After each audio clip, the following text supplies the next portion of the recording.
ushers would open the door. I'd like to invite Reverend Mary up to the podium to present today's lesson.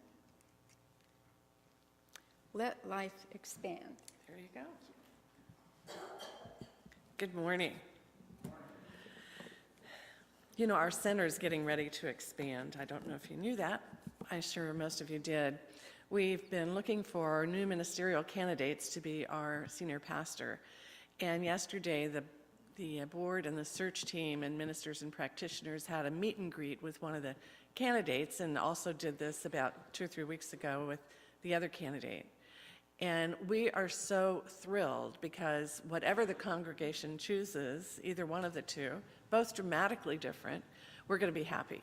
We're going to grow. We're going to expand. The center will expand. Your consciousness will expand. And so that's why the ministers and practitioners are especially excited, because, you know, you kind of reach a plateau and you go, well, this is comfortable. Well, it's not meant to be comfortable. It's meant to be, come on, amp it up a little bit more. And that's what this lesson is about this morning. As we grew up, you might have had the experience that you thought, well, there's only so much abundance in the universe. And we're here this morning to say that's not true. But you might have learned that, well, if I have more, that means somebody else has to have less. And that's not true, because the universe could not deprive any of us. Absolutely could not deprive any of us.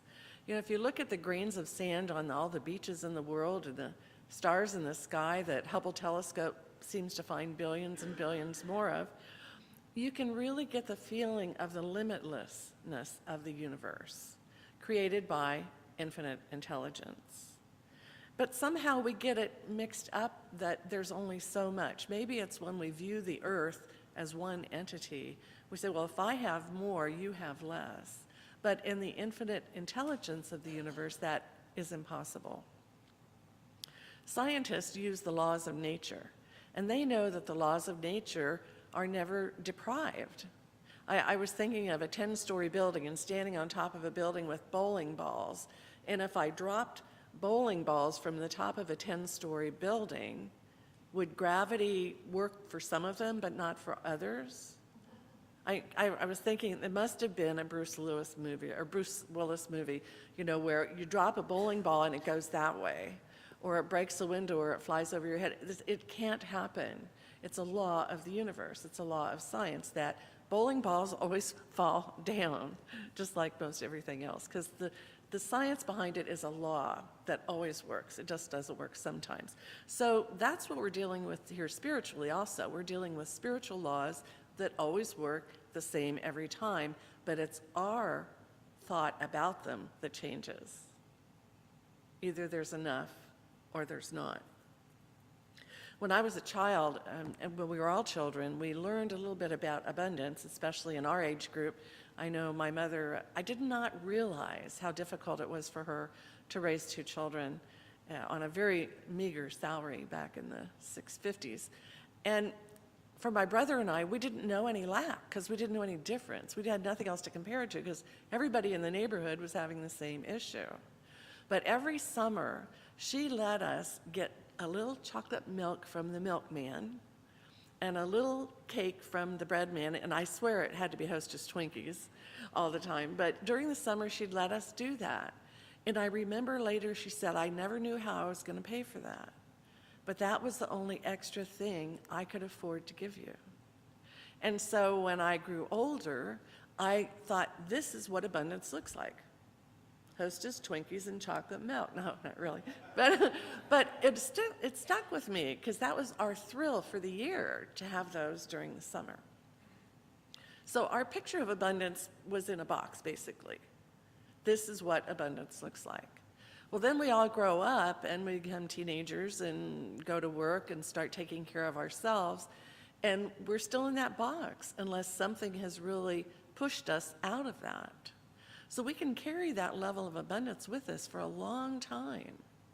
I remember when I met Paul, he worked in Alaska for many years for a pharmaceutical company, and they would give them a trip wherever they wanted to go just to get out of Alaska for a while, and they would always go to Hawaii. And he didn't think of that as abundance. But from me, growing up in Ohio, where you only go to Hawaii once because it's a world and lifetime event, when I met him and he said, hey, let's go to Hawaii, is this my lifetime event? That was my box, Hawaii once. And we've been many times. And so thinking outside the box sometimes takes someone else to shake us up a little bit about that. And of course, when we were little, I always remember that when we wanted more, because something in us said, well, if we can have chocolate milk and Twinkies, surely we can have an ice cream bar, and we learned that there was a limit to abundance. And then we started hearing the stories about the starving children in China. Anybody remember those? We asked for too much, and the parents go, no, the starving children in China could use that, and they'd be happy with a Twinkie and a chocolate milk. Anyway, it was always fun to remember that. So our childlike beliefs carry with us for a long time until we kind of get shook up some way, shape, or form. So I'm inviting you to think about what abundance limitations you might have in your mind. It might take a little digging, And because that internal dialogue becomes like a dogma. You know, we say the Catholic Church has a dogma, that Judaism has a dogma. Well, we have our own abundance dogma. And so, I read this week on the internet. If you're feeling lack in any area of your life, take your dogma for a walk. I thought that was so cute. Take your dogma for a walk. Get some fresh air. Dust it off a little bit. Because the dust tends to accumulate when we say, this is our life, this is our box. The dust tends to accumulate. So this morning, I offer you a challenge. If you're so dusty, I will write you a doctor's prescription, because that level of dust is hazardous to your health. It's hazardous to your abundance quotient. It's hazardous to your happiness. Now, some of us have put our dogma in a closet, and we've put 3 deadbolt locks on it, like my grandmother in New York City used to do to her apartment. This is the space. But I can issue you a get-out-of-jail-free card. Get that dogma out of the closet, dust it off, dust off your beliefs, dust off your belief of what abundance is. It's time to do that. It's really time to do that. The universe is just a cornucopia, if you have that vision in mind, just flowing with so much energy, love, things, people, places, an exciting array of things to experience. And it's up to us to see, are we limiting ourselves, or are we really thinking that that's not good enough for us? So how do we do this? How do we get in touch with how we've been living? One of the ways is, several years ago in a class, we were asked to write a paper called My Perfect Day. And it had to be real. You couldn't have flying on a unicorn over the moon. It had to be a real day. Did it have sex? Did it have laughter? Did it have people? Did it have places? Did it have smells? What was the light of the day? What was the day from beginning to end? And when I did that, it was amazing, because I thought I'd never have that day. But what we do when we write down our day, and I invite you to do that this week, is we put an intention behind it. We put an intention that I can have that day. I really can have that day. If you think you can have it, God says, yes, you can have it. But then we need to not put it in a box and put it in the closet and say, that's my day, take it or leave it. We have to be a little flexible. And so feelings about that day are what's important. How does that day feel? Because sometimes our feelings, if the sky is blue or gray, we can still have a great day if we're just flexible with what's happening. And so flexibility is important when we understand the feelings behind our perfect day. Because in my perfect day, I lived along the ocean.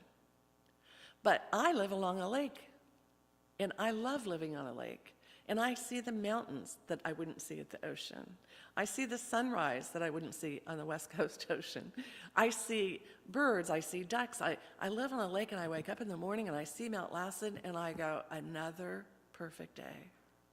Another perfect day. Now, if I said I could only be happy on the ocean, I'd be missing out on a lot. So flexibility is important because our human mind, believe me, is so limited compared to the infinite intelligence of the universe. We say our perfect day is here, and the intelligence says, but what about this? What about this? And so we're learning as human beings to expand our thinking, to expand our feelings. It's those thoughts and feelings and beliefs today that create tomorrow. It took me a long time to learn that. The seeds we plant today become the trees of tomorrow. So you want to plant good stuff. Plant good stuff. But think outside the box, outside the closet of our childhood beliefs. To increase this flexibility, we draw on the truth, which was part of the quote that was read this morning, the law of circulation. The law of circulation is really important because it's happening all the time. It's a law.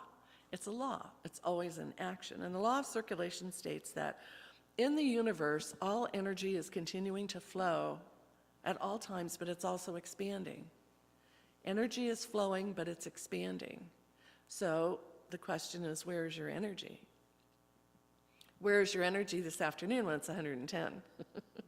That's going to be interesting. But where is your energy going? Are you sitting back and just sitting on it, letting dust accumulate on your energy? It's important to think about, because if we are not moving forward, if we're not energized, we're going against the grain of the universe. And like a woodworker would say, go with the grain. You'll get a fine, smooth finish instead of going against the grain. So are we blocking our good by not being energized about life? Luckily, the candidate that came here yesterday, not from an area as hot as Reading, and I went home and Paul said, well, what did they think of Reading? And I said, it was irrelevant. The temperature was irrelevant. I thought, that's a good quality. Be flexible. Be flexible, because our good comes in all different kinds of packages. So we want to keep that energy in motion. I look back on my career history, and for many years, I worked at pulp and paper mills up in Washington State in Puget Sound, and I bought all the wood for the pulp mills that made paper, bags, and whatever. And so I had a huge territory. I had over 150 suppliers. And in that business, everything was a negotiation. Every truckload, every barge, every railroad car. And so you always had to know, well, if it's a supply and demand thing, what am I going to pay you? You have to know what's going on in the marketplace. So I was visualizing this yesterday, and I made myself dizzy, because I had to know what all the mills had in their inventory, if they were low or if they had a high inventory, what the Chinese were doing, how much they were buying out of Puget Sound, what the Japanese were doing, what the Canadians were doing. I had to know the price of transportation. I had to know all this stuff. It was like balancing a world of information. But my intention was to be successful, and I was, and I was balancing this whole huge load of information, and it felt really easy. And I look back and I go, oh my God, how did I do that? Well, you get in the flow with your intention, and you're supported. I don't care what it is, you're supported by the universe. So I was supported in that effort. And I would never want to do it again. To me, it's a life-threatening thing when you have to have the whole world in your mind at any point in time. But what I found, in order to do that, I had to keep in contact with hundreds of people in Washington and in Canada to understand all these things. Who's doing what, where, when, why, how. And so every day, if I was at my desk, if my phone didn't ring in 15 minutes, I knew there was a problem. So I'd get my book out and I'd start calling. What's happening? What you doing? What do you know about this or that? And this is before cell phones. It's before computers. It's before the internet. I could tell you where every telephone booth was in Western Washington. In fact, I thought I should publish a book. Here's where all the telephone booths are. And it's so funny, because it's just like horses. You think, well, this is the staple of business in Puget Sound, and then you have cell phones, and now all the phone booths are gone with all their spiders and leaks and whatever. But it was interesting to think back on that, and how somehow, before I got into this philosophy, I knew my thoughts were important. I knew my intention was important. I knew if I didn't do something to amp it up, if I didn't do something to expand it, I was going to be very unsuccessful. And so it came natural to me when I walked in the doors here many years ago and just started crying immediately. I wasn't in this sanctuary 5 minutes listening to James and I just started bawling.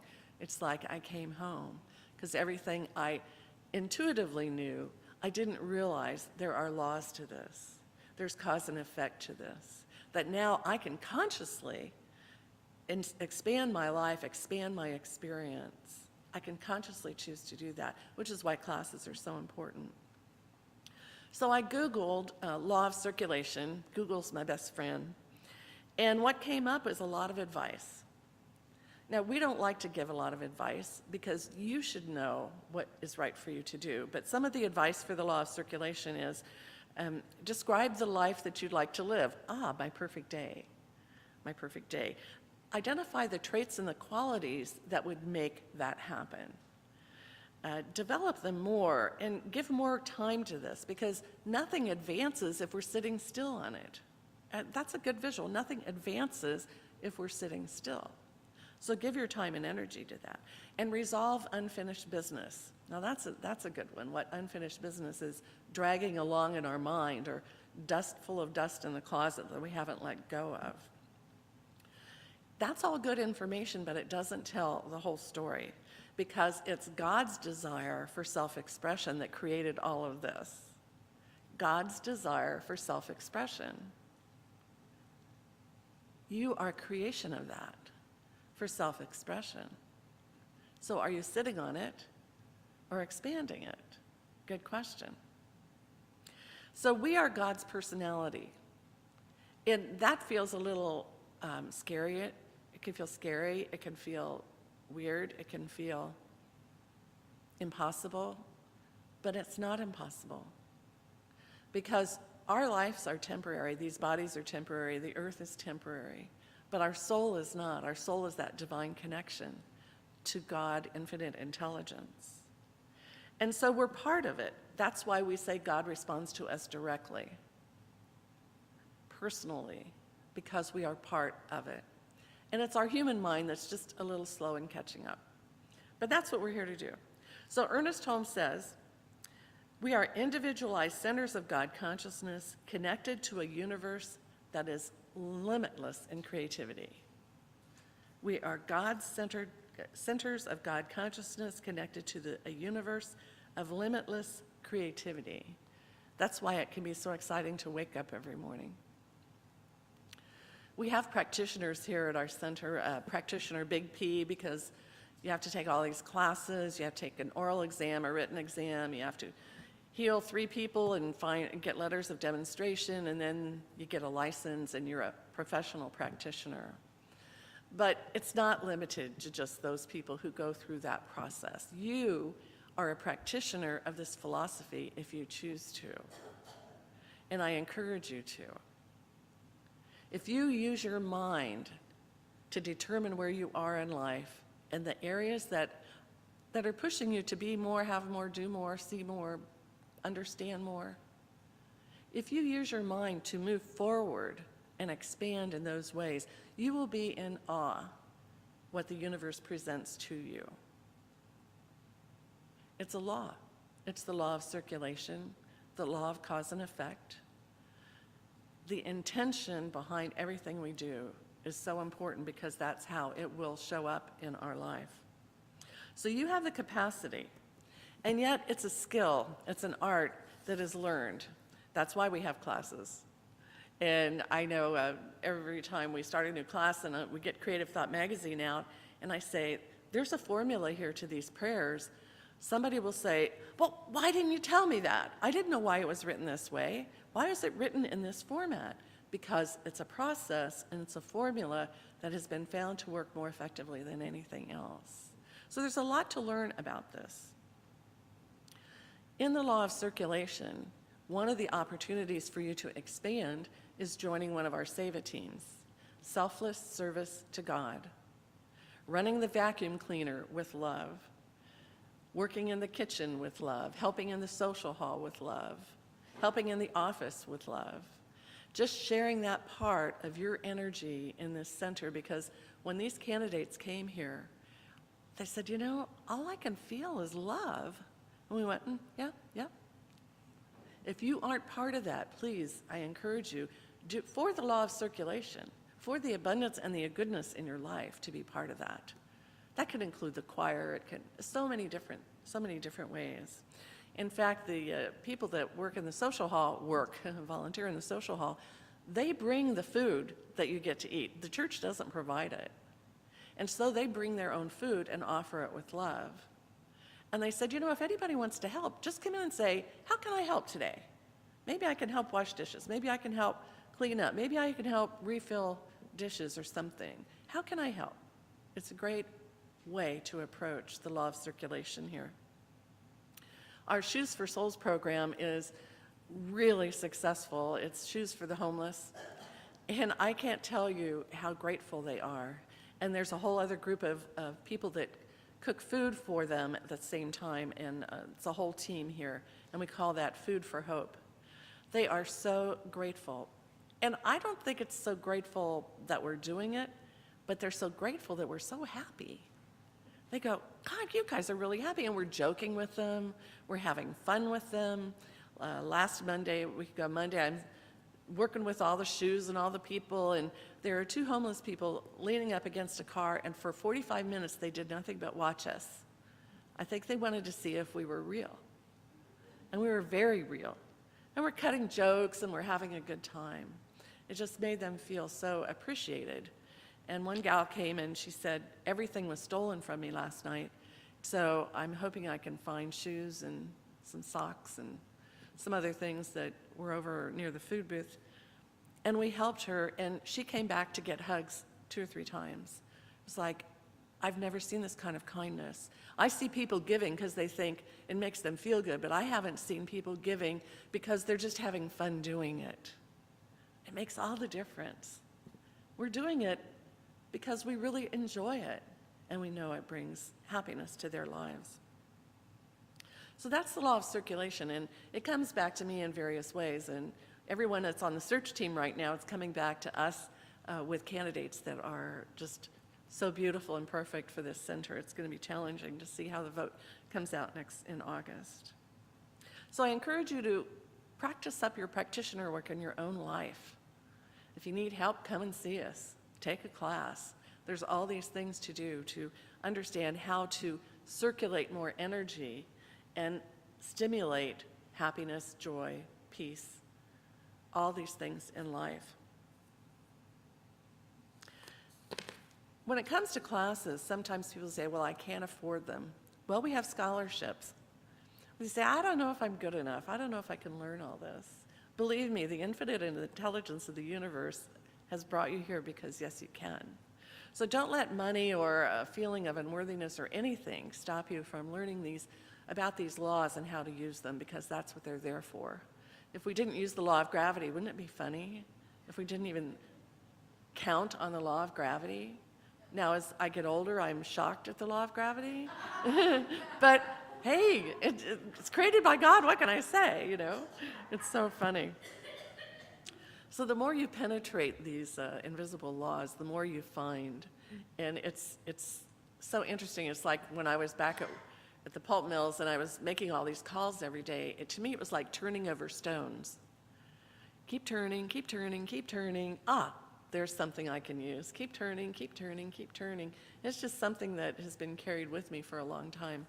And it really is helpful because we're all here evolving as individual souls.